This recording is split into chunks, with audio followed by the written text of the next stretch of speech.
Nimekuwa na nafasi ya kufungua rasmi mkutano wa 5 ambao unawaleta pamoja wataalamu wa kimataifa na wa kitaifa na wataalamu katika nchi jirani ambao watakuwa wanaangalia saratani za ubongo, uti wa mgongo na mishipa ya fahamu na namna ya kutibu kwa kutumia njia za kisasa na zilizo bora kuliko ambazo tulikuwa tunazitumia katika siku za nyuma.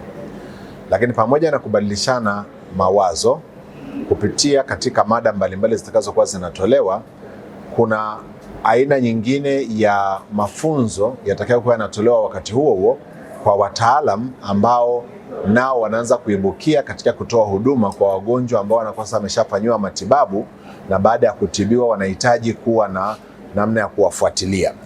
Kwa hapa tutakuwa na wauguzi watakaokuwa wanafundishwa namna ya kuhudumia wagonjwa mahututi ambao wamefanyiwa upasuaji katika mfumo wa fahamu. Alafu tutakuwa na wataalamu wa utengamao. Kwa mara ya kwanza katika nchi yetu sasa taasisi yetu inatoa mafunzo kwa madaktari ambao watakuwa wanasimamia kazi ya utengamao au rehabilitation kwa wagonjwa wote ambao watakuwa wanahitaji.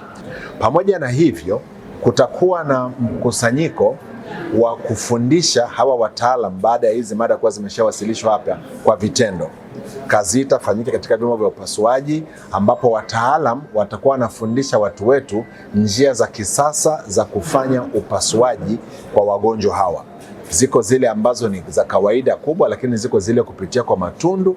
Lakini kitu ambacho kitakuwa kinafanyika kwa mara ya kwanza katika nchi yetu itakuwa ni kutumia rangi maalum ya kumsaidia mpasuaji ajue mipaka ya uvimbe anaoupasua inayoitwa fluorescein.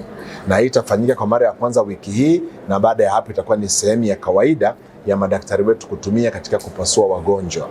Hii inakuwa ni ya muhimu sana kwa vimbe ambazo zinaitwa gliomas. Nazo huwa zinatokea katika hizi viungo vya fahamu, na kwa utaratibu huu ina maana kwamba daktari atakuwa na uhakika wa kiasi cha uvimbe kitakachokuwa kimetolewa na kujua kwamba ile tiba yake imekuwa na mafanikio makubwa kiasi gani. Kwa kutumia teknolojia, kwa sababu tayari tuna wataalamu ambao watakuja kutufundisha, tunategemea kufanyia wagonjwa 10 wa brain tumors ambao tumeshawaandaa kwa ajili ya hii process. Lakini kwa sababu hii teknolojia tumebaki nayo, kwa hiyo wagonjwa wote ambao wanakuwa na uvimbe vya ubongo ambao wanakidhi matakwa tutakuwa tunafanyia hii surgery. Na hii surgery sio kwamba inaongezea gharama watu wanaofanyiwa, kwa sababu ni standard operating care.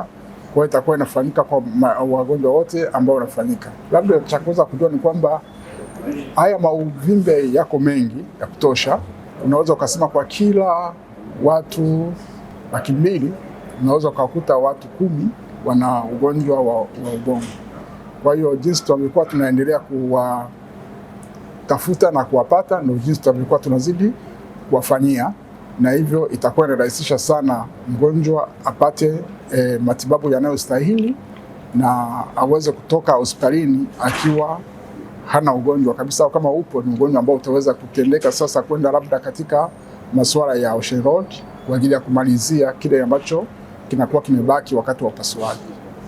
Kusema kweli, this is a very good initiative kwa sababu inaweza kuongeza mafunzo yetu katika kujiwezesha kuendeleza kimasomo, na pia ningependa sana kushukuru MOI kwa opportunity ambao ametupa sisi wanafunzi kutoka nchi zingine, haswa nchi za Afrika Mashariki.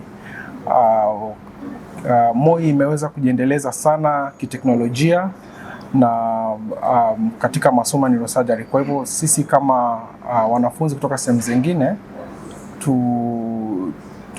tumefurahi sana kujumuisha katika masomo haya na pia kuwa mmoja wa wanafunzi wanaosoma kwenye chuo hiki.